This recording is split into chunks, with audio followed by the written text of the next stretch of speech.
porque el parcial va a ser el 8, el 11 yo le doy la nota, o sea, para que el 15 sea recuperatorio. Y el 22, que es la última clase, hacemos el cierre. Y ese día del cierre ya vamos a tener acordada la situación de todos. ¿Por qué? Por ejemplo, yo hasta la mesa de febrero, solo hasta la mesa de febrero, no más, después me vayan meses, ¿sí? Hasta la mesa de febrero, por ejemplo, la gente que queda regular y tiene aprobado un parcial y 2 no. O al revés, tiene aprobado 2 parciales y 1 no. Hasta esa mesa yo le tomo únicamente lo que desaprobó. O sea, ya tiene aprobado el último parcial. Entonces el examen le toma el primero y el segundo. Tiene aprobado el primero y el segundo, debió el tercero, le toma el tercero. A lo que regulariza. ¿Sí? Después de la mesa de febrero, ya rinden el programa completo. ¿Está? Entonces, yo desde el día 22, hasta ahí ya tengo tiempo para todo eso. Si me dan el libro, ese día hasta hago el acto y le firmo la libreta. Si pasa algo en medio, cualquier cosa, nos queda ese día 22 para eventualmente recuperar. ¿Entienden? Después ya no me comprometo, porque apenas empiezan los exámenes, yo siempre tengo desde el primer día. Entonces, así quedamos. Voy a cambiar esta parte de la bibliografía de lección.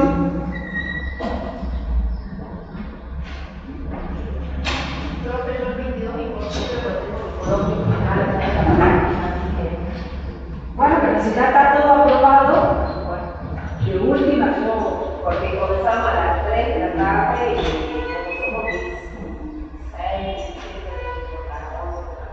7, claro. Yo he tomado coloquios, a veces, pero no me parece para generar a ningún criterio. Más bien hubiese preferido esto de la clase. Si hubiese sido la clase, debería ser con más tiempo, porque yo en la práctica, eso que les comentaba, les daba más o menos 2 semanas, le daba más de un mes para prepararlo, y le daba 2 semanas de consulta. Entonces traía el material, lo veía, lo armaba, y era distinto. Bien, entonces hacemos así. Para los que no anotaron, ya saben, el martes que viene y tienen que ir armando un carpetín, porque en una de esas yo les pido esto en el parcial y lo de Roma resumido. Entonces, para presentar todo eso armado y para que olvide esta parte. ¿Sí? Los 6 mapas, eso me lo tienen que entregar el martes que viene. El siguiente martes, el tercer parcial. El 15, el recuperatorio. Y el 22, el cierre. ¿Sí? ¿Alguna pregunta, alguna duda? Los mapas son de Grecia, ¿no? Sí, los de Grecia son 2 mapas. El mapa de Grecia del siglo V, que es la península de los Balcanes, y ahí tienen toda la división de la Grecia continental, la Grecia insular, de la era del Peloponeso, la Mítica, ese mapa histórico. Uno tiene que ser cargado del otro, puede ser impreso de la... No, comprado el mapa de Europa, y ahí lo hacen en el mapa de Europa. No le recibo nunca, jamás a nadie, un mapa fotocopiado ni impreso. Que tenemos una discusión grande allá en la práctica, porque algunos creen que no hay que hacerlo mapas, porque dicen que con tantos soportes digitales que hay mucho para mostrar el mapa. Chicos, yo soy antigua y me gusta el mapa estudiado, y que la gente sepa que acá está tal lugar y allá está el otro. Entonces, conocer un mapa es parte de la cultura general, así que los mapas son útiles. El profe Martínez, el profe que murió hace pocos años, a nosotros nos solía pedir carpeta de mapas, y nos daba a veces como. Y nosotros teníamos para regularizar, porque en esa hacer cuando se promovía, para regularizar nos hacía presentar la carpeta de mapas. Todos renegábamos, sin saber que calcaban un mapa. Y nos recibían y comprado, todo calcado, todo pintado, todo. Y nos pisaban mapa por mapa. Y renegábamos todos. Pero llegábamos a dar clase, los mapas eran tan bonitos. Ahora los chicos quieren todo, ponen el mapa en el PowerPoint y creen que uno cree que ellos saben. Y no es así. Entonces, el mapa así cuando uno va renegando, ahí renegando, se pudre. ¿Sí? Entonces, 2 de Grecia y 4 de Roma. En el de Roma tienen que calcar uno, que es de la península itálica, para poder ubicar Roma. Y los otros 3 mapas que pueden hacer en el de Europa, que son de la expansión romana del siglo I a.C.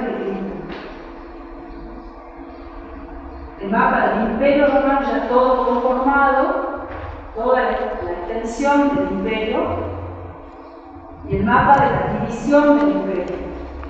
Parecen los mismos, pero no lo son, porque en la división creo que marquen bien la línea de Teodosio el Grande. Esa es la división definitiva del Imperio Romano de Oriente y de Occidente. Entonces son 6 mapas. ¿Sí? Tal vez le pida lo de Roma, no estudiado, sino resumido. Si le pido ese resumen es manuscrito. ¿Está?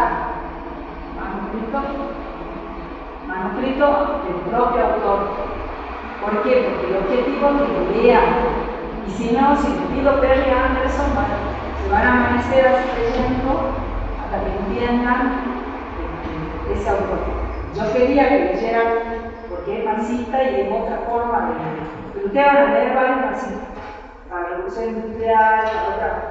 Sí van a leer a lo largo de la carrera, entonces tampoco es una tragedia. Yo prefiero que ustedes logren aprobar esta materia y que se sientan estimulados para seguir en la carrera. Porque uno necesita aprobar. No solamente, sí, obviamente necesitan aprender, pero también es bueno que avancen. Porque si van avanzando, es como progresar en la carrera y eso hace bien. Si no le quiero regalar, pero sí le quiero dar oportunidades. ¿Sí? ¿Qué rescata usted de un autor que te resalta que es marxista, puede ser?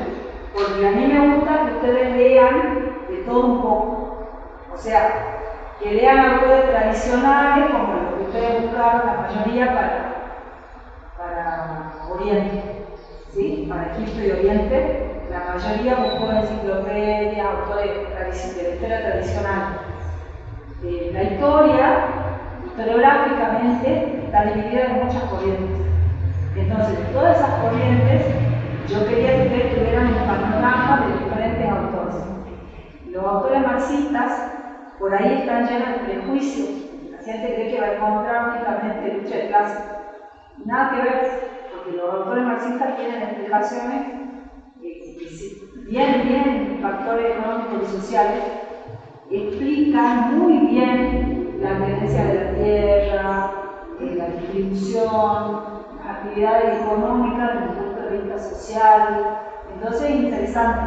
Por ahí no hay que pensar que uno va a leer un autor marxista y lee, porque uno está hablando de ideología, nada que ver. Es otro tipo de análisis donde el factor social y económico tiene mucho que ver, no tanto lo político.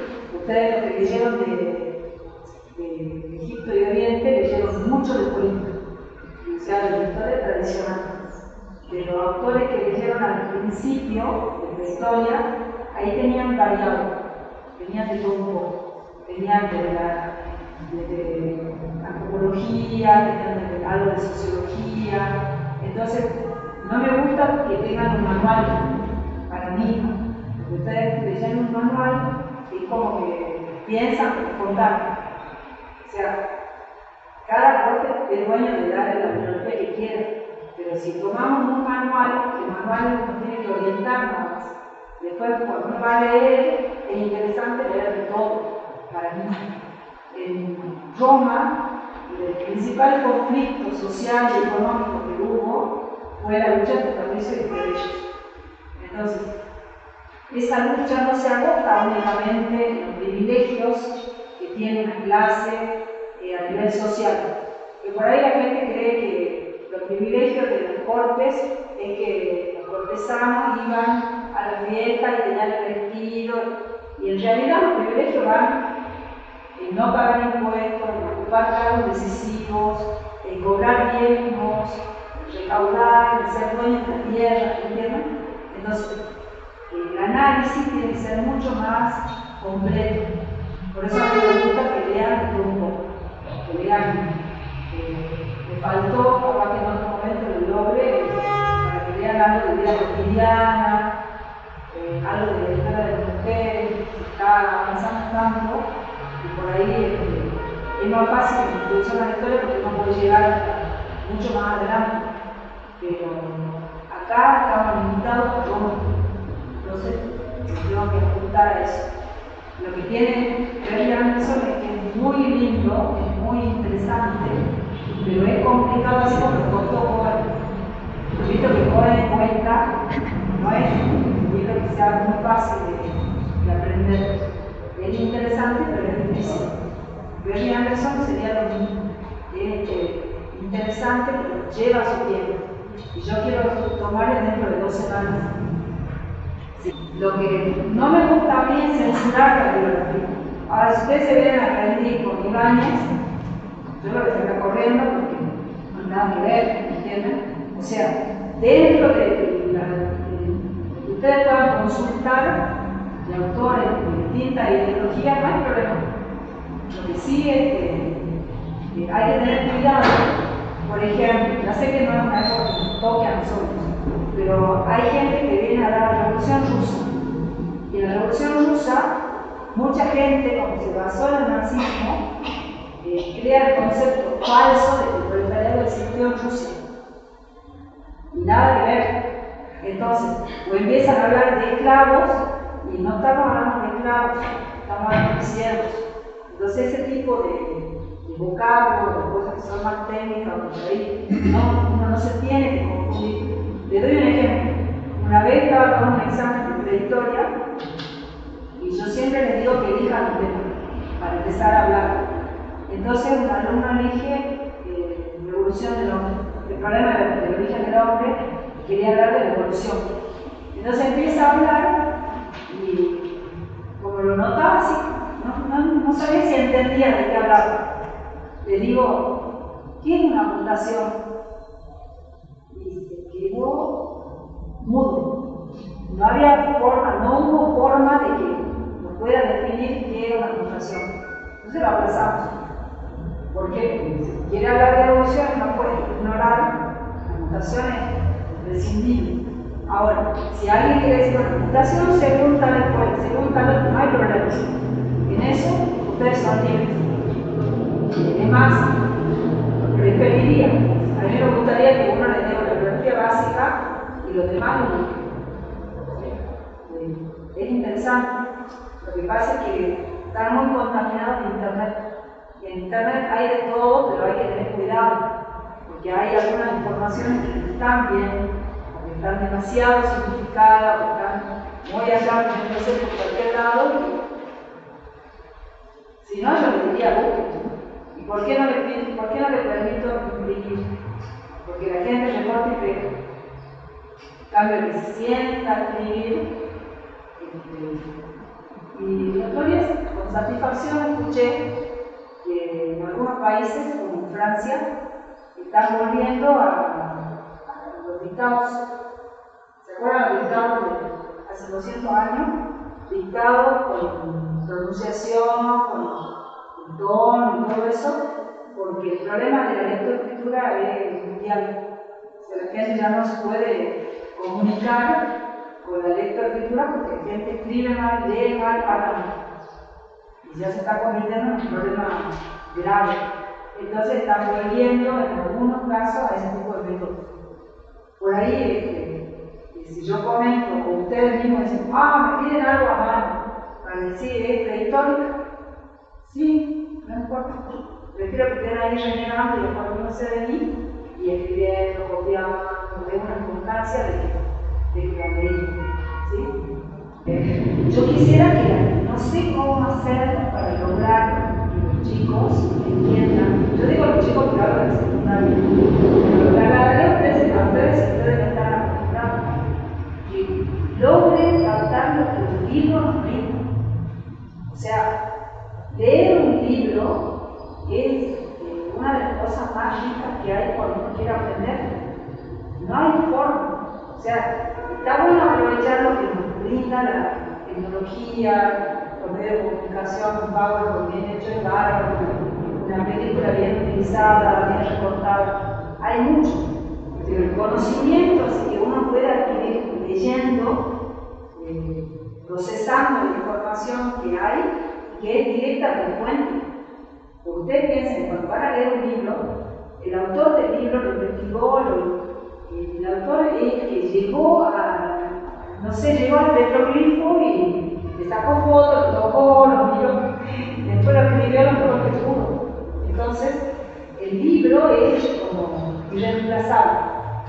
Si quieren, pongamos el libro más lo demás, pero no eliminando el libro y busco lo otro. Basta con la película. Si uno lee un libro y después ve la película sí puede estar bien lograda, pero todo lo que el libro despertó en la mente de la persona es incalculable. Entonces, por ahí muchas veces, a mí me pasaba la fotografía, el programa iba de acá tengo un adjetivo, el programa iba del concepto de historia hasta, nunca llegaba, pero era en teoría hasta la creación del virreinato de Nueva York.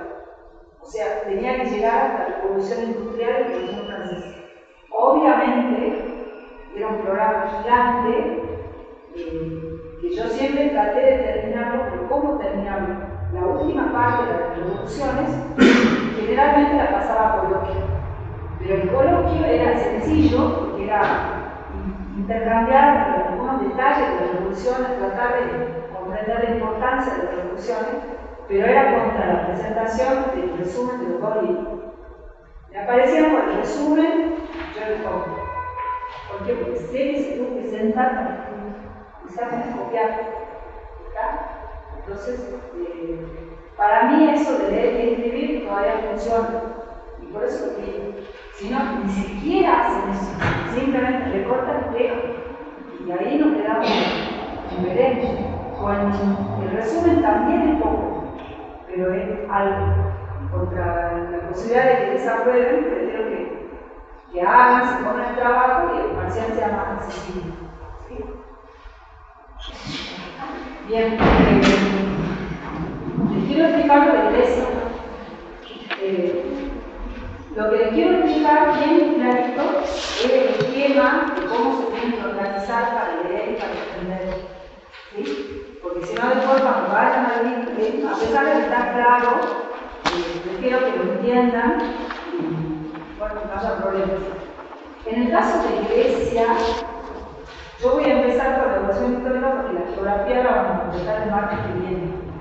En la evolución histórica, nosotros tenemos periodos. Muy pregunta, ¿el resumen es el que va dando la No. El resumen lo que confirmar que es el cómo. Esto lo tienen que estudiar porque esto sí lo voy a tomar en el parcial. Yo lo voy a dejar y lo voy a retirar el viernes o el lunes. O sea que si no saca hasta el viernes o el lunes, después lo consigo. Me lo llevo porque si no, después me quedo un año como peor.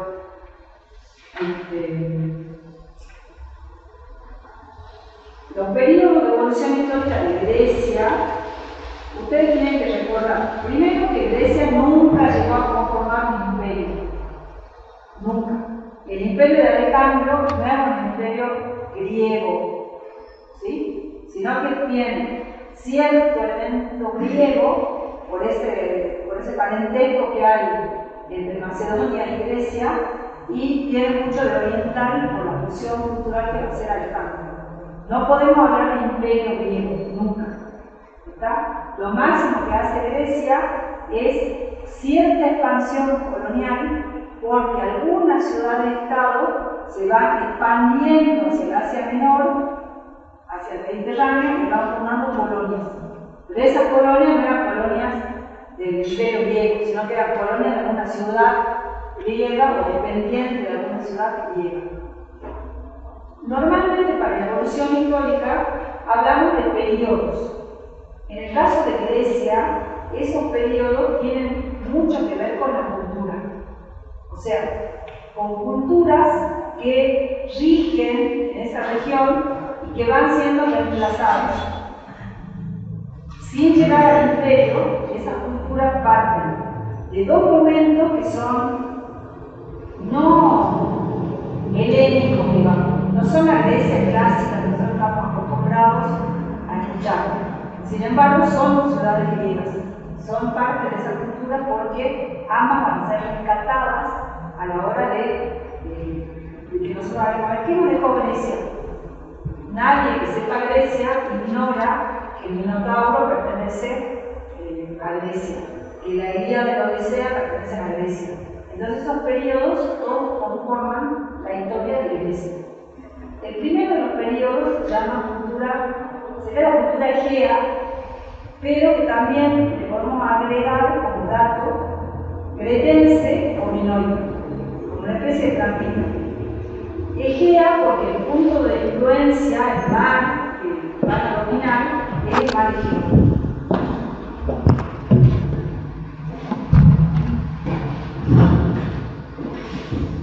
Cretense porque el centro cultural va a estar en la isla de Creta. El centro cultural. La capital de esta civilización va a ser la isla de Creta. Y minoica porque el rey de ese pueblo le daba el título de Minos. Minos sería el rey involucrado en la mitología. Y ahí se deriva el nombre Minos. Entonces, en esta cultura egea, cretense o minoica, el rasgo distintivo es que ellos construyeron grandes palacios, grandes fortalezas, y le dieron mucha importancia al rey, a la sociedad, a la cultura. Es una civilización que pasó a la historia por el mito del Minotauro. O sea que instaló esa forma de explicar la historia del pueblo a través de la mitología. Muchos de los pueblos, obviamente, históricamente, ¿qué vamos a decir? Que los mitos son leyendas, son cosas que se iban contando de generación en generación por historia oral, porque nadie pudo demostrar que sea cierto. No sabemos que existieran los dioses griegos, por ejemplo, pero tampoco tenemos la certeza de que no hayan existido. Lo cierto es que la explicación mitológica para algunos es el deseo de estos pueblos de engrandecer su historia y de incluir ese factor mágico, ese factor que lo hace un poco más misterioso, un poco más grandioso. La leyenda del Minotauro es la leyenda en la cual el rey va a estar sometido a una especie de, ¿cómo le diría? Es como una extorsión. Él tiene que pagar, tiene un monstruo encerrado dentro de la infidelidad de la esposa. La esposa tuvo relaciones con un dios. Entonces va a tener un hijo que va a ser un monstruo. Entonces ese monstruo que va a ser mitad toro y mitad hombre va a ser encerrado en un laberinto, en un lugar al que es difícil llegar. Y si no puede entrar, es difícil salir. Entonces, para calmar ese monstruo había que alimentarlo con doncellas o jóvenes. Entonces, las doncellas y los jóvenes eran un tributo que le tenía que pagar el rey para que el Minotauro se mantuviera calmo y no castigara a la región. Entonces el rey era poderoso y era,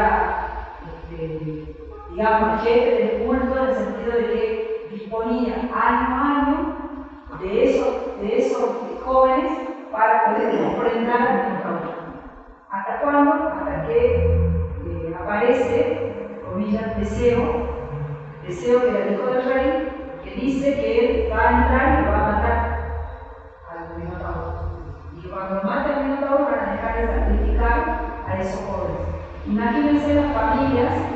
Agnemante tenía que perder y ofrendar a sus hijos para poder pagar la ofrenda.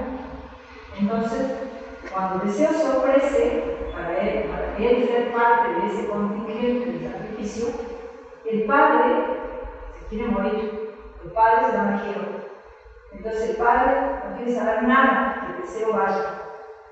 Teseo insiste y logra la ayuda de Ariadna. Ariadna le da un novillo. Entonces Teseo va a entrar con el novillo, marcando el camino para poder salir.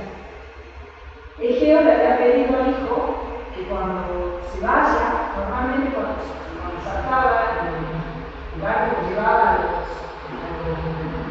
ofrenda, lo despedían como eran negras, y sabían que iban a ser sacrificados.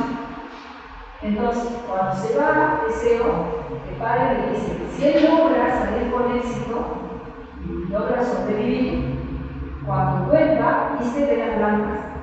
Así él va a saber que ha podido vivir. Entonces Teseo entra, usa el novillo, logra matar en un campo, sale. Cuando él sale, vuelve a entrar en eufóricos que se olvida de pisar las velas blancas. Entonces cuando Egeo ve las velas negras, piensa que el hijo ha muerto y se suicida arrojándose al mar. Entonces ese mar es el que tuvo el nombre de Egeo. A partir de ahí, al rey de Creta se le llama Minos. Por eso esta cultura también se llama minoica. Ustedes la van a encontrar como cretense, como egea o como minoica. ¿Sí?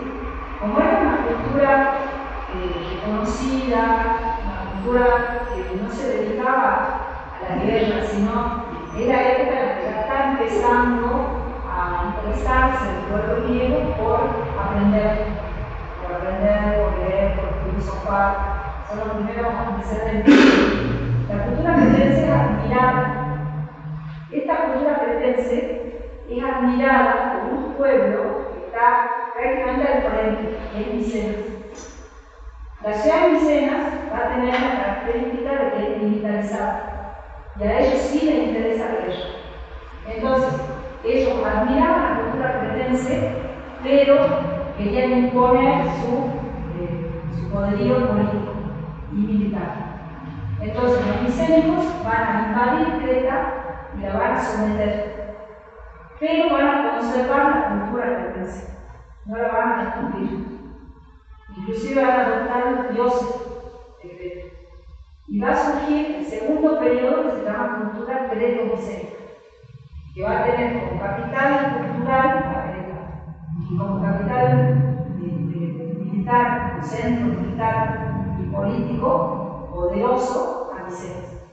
Entonces el segundo periodo se conoce como cultura creto-micénica.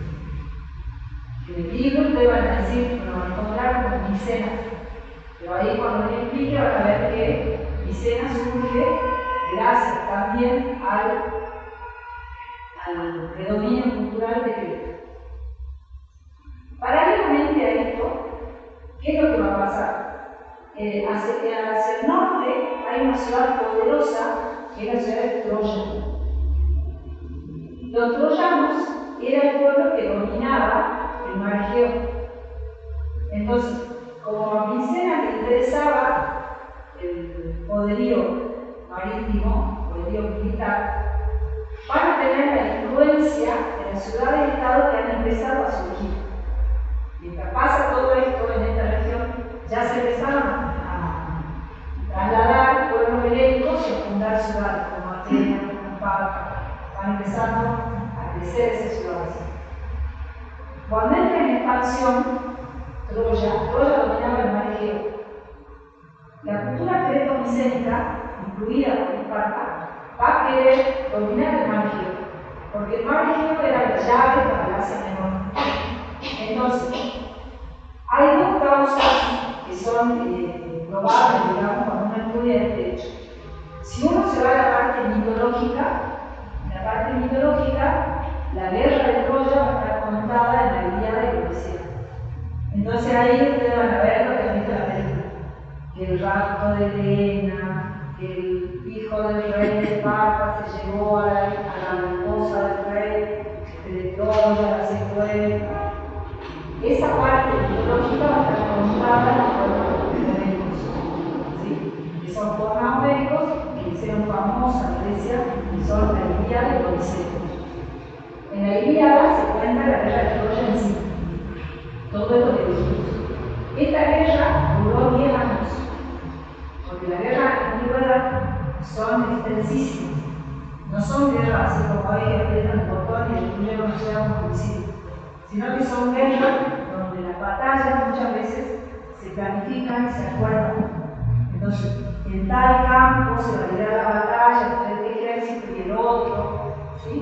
A los combates por tierra también se le suman las batallas navales. Entonces, se va pasando mucho el tiempo hasta que las guerras se van definiendo. La guerra de Troya duró 10 años y está contada en la Ilíada. En esta guerra participó Aquiles. Aquiles, que es el protagonista de la Odisea, es el rey de Ítaca, que es un levita. Ese rey de Ítaca, en ese mito, es el que ustedes deben haber escuchado, el que está casado con quién. Está casado con Penélope y cuando están recién casados lo llaman a la guerra. Entonces se va a la guerra y Penélope se queda. Entonces cuenta la leyenda que Penélope se queda esperando. Calculen que la guerra duró 10 años. Cuando ya pensaban que no iba a volver más porque había muerto el esposo en la guerra, la gente empieza a pedir que se case, que diga a María que yo creo porque ellos necesitan mujer. Entonces ahí es donde aparece esa historia de que Penélope tejía, porque ella buscaba siempre la excusa para no casarse. Entonces ella decía, cuando yo termine de tejer esta prenda voy a elegir a mi marido. Entonces dicen que ella tejía durante todo el día y a la noche tejía porque no quería terminar. Bueno, eso está contado en la Odisea. ¿Por qué? Porque a él le va a llevar otro tanto de años para poder volver a Ítaca.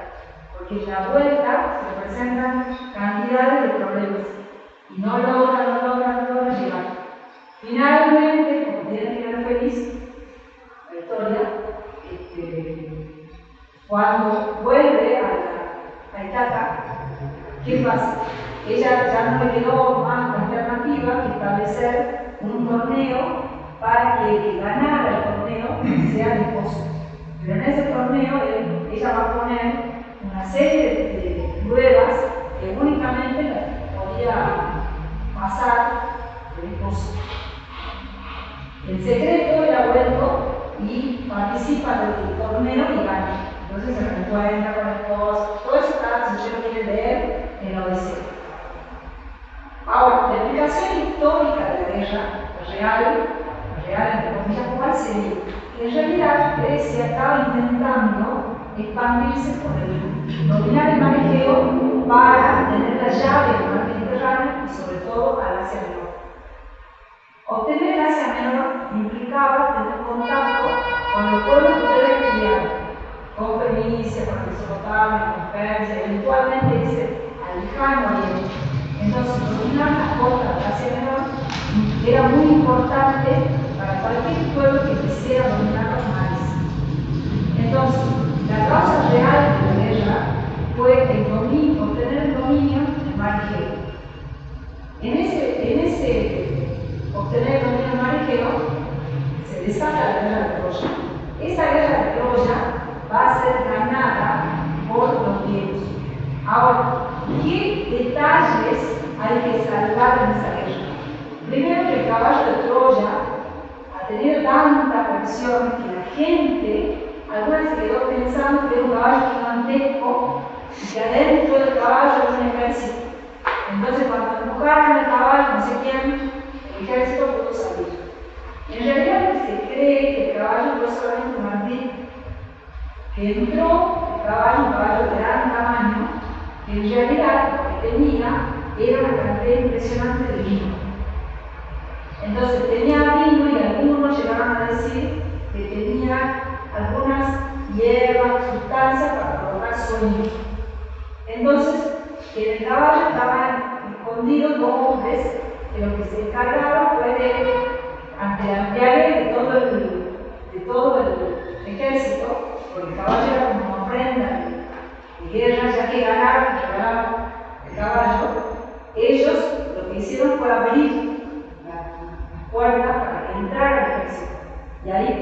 pudieron ganar los griegos.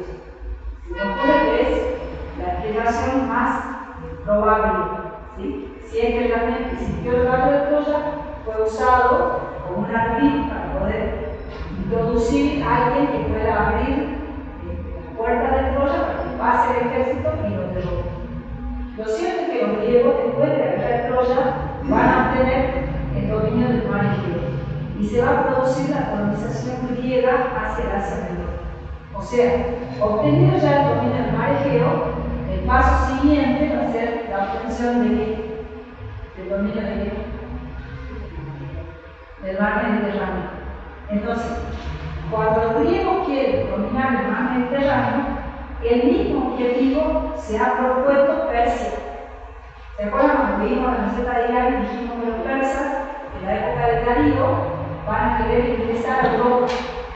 Para poder ingresar a Europa, la llave es el mar Mediterráneo.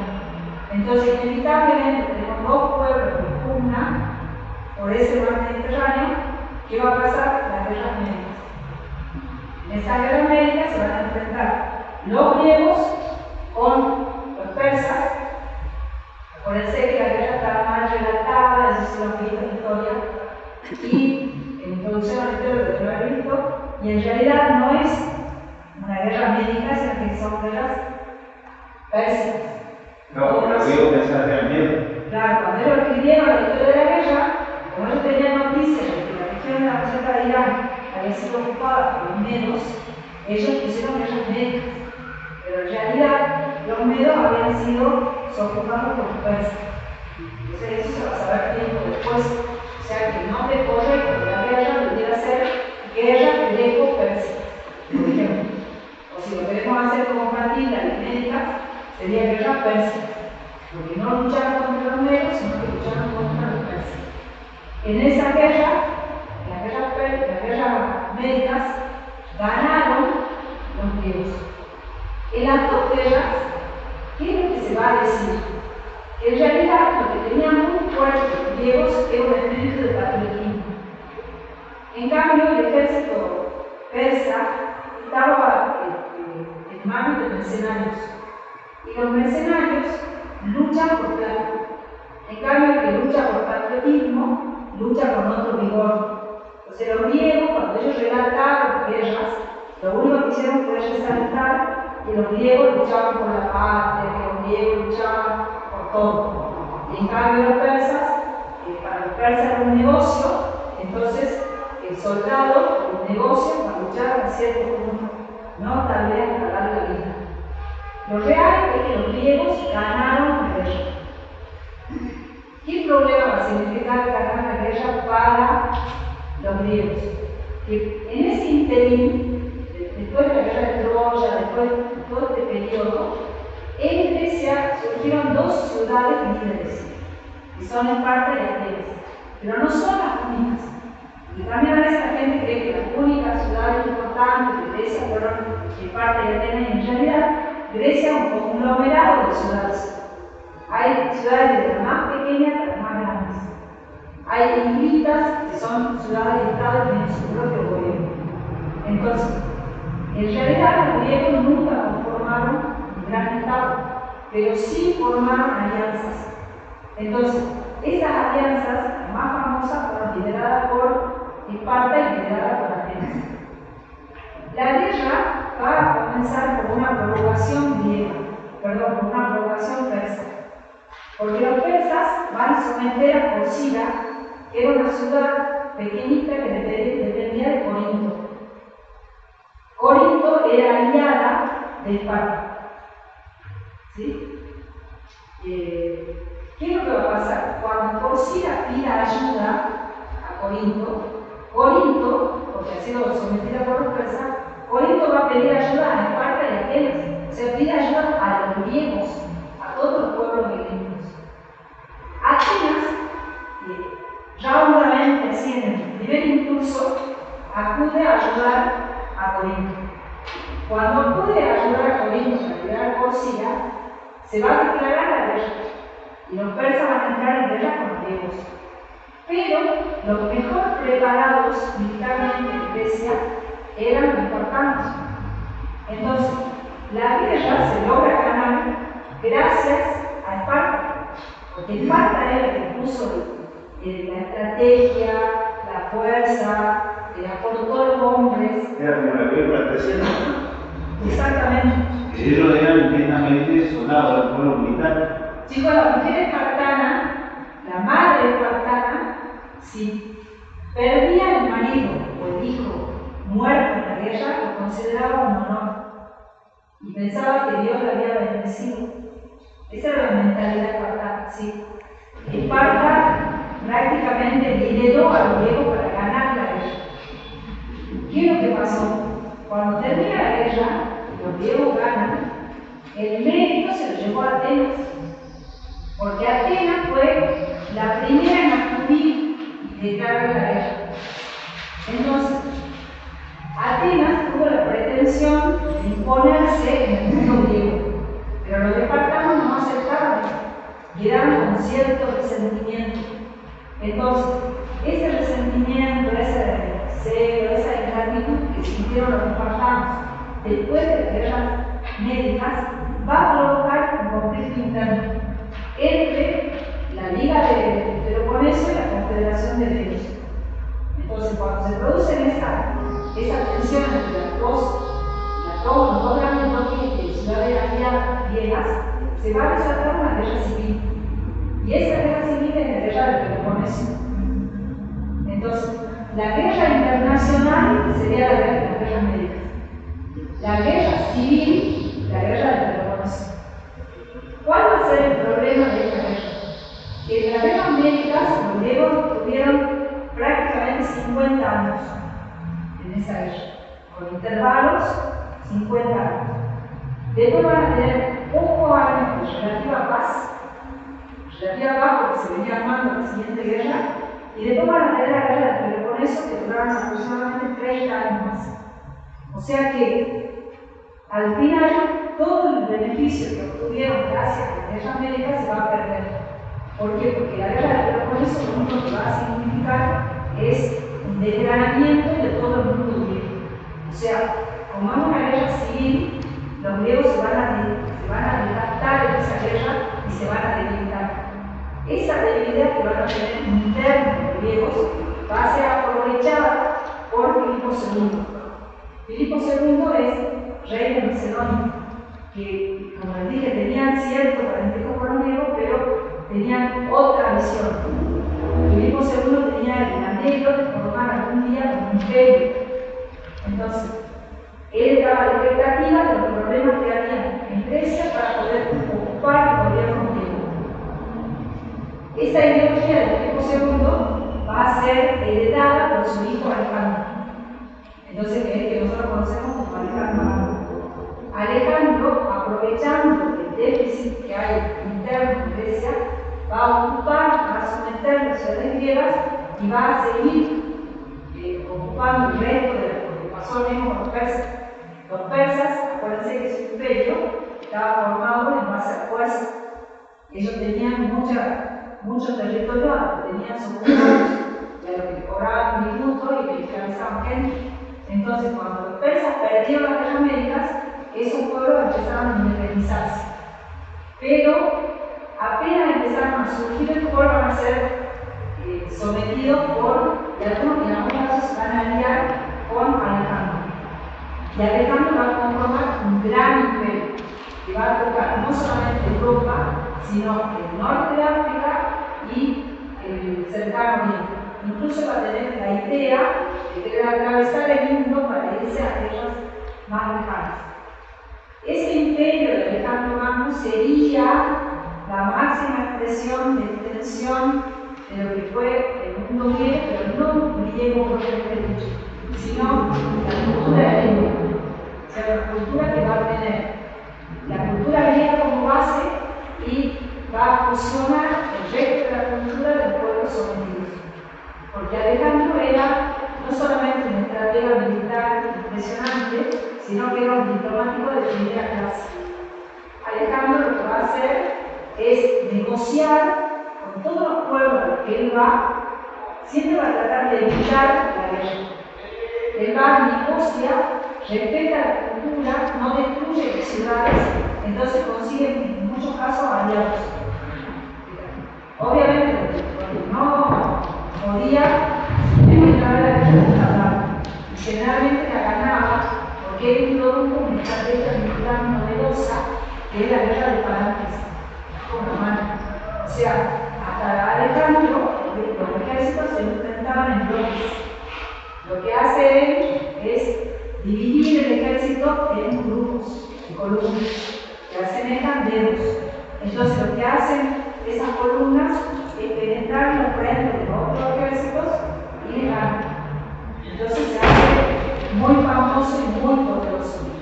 Por eso, algunas ciudades que ya sabían que no tenían chance